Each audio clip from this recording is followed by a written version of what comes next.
Well, in general, I think it's a positive news that at least the Parliament once agreed on a Brexit deal.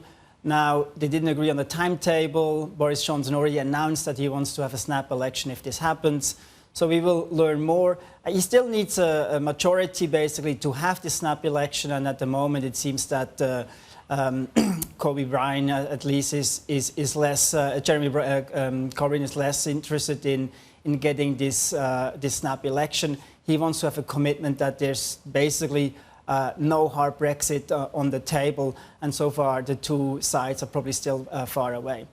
In general, once we have the snap election, I think there's a risk, of course, that Johnson plays in case he would lose the election. Then it would mean basically new negotiations with the EU, a new deal. But if he wins, then it's probably most likely that finally we can close this chapter and the UK will leave the EU latest in end of January 2020.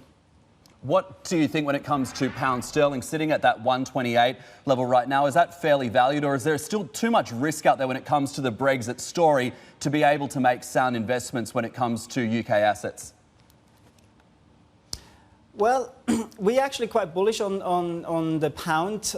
We think the fair value is around 132 up to 135. We went long recently in the pound on a tactical level, and it has worked out very well for us. So the risk that we see a no Brexit deal has diminished. So it really looks like we will have a sort of a Brexit deal, and that has helped the pound. It's an undervalued currency, so we're long.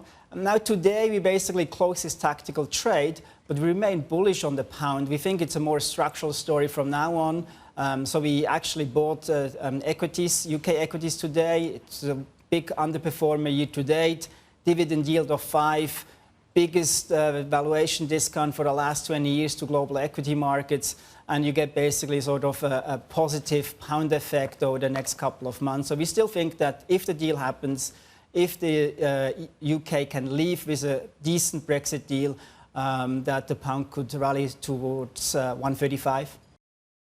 Hey everybody, it's Hadley Gamble from our new CNBC Middle East Bureau in Abu Dhabi. Thanks for stopping by. Now to watch more, you can try one of the videos that just popped up on your screen. And don't forget to subscribe.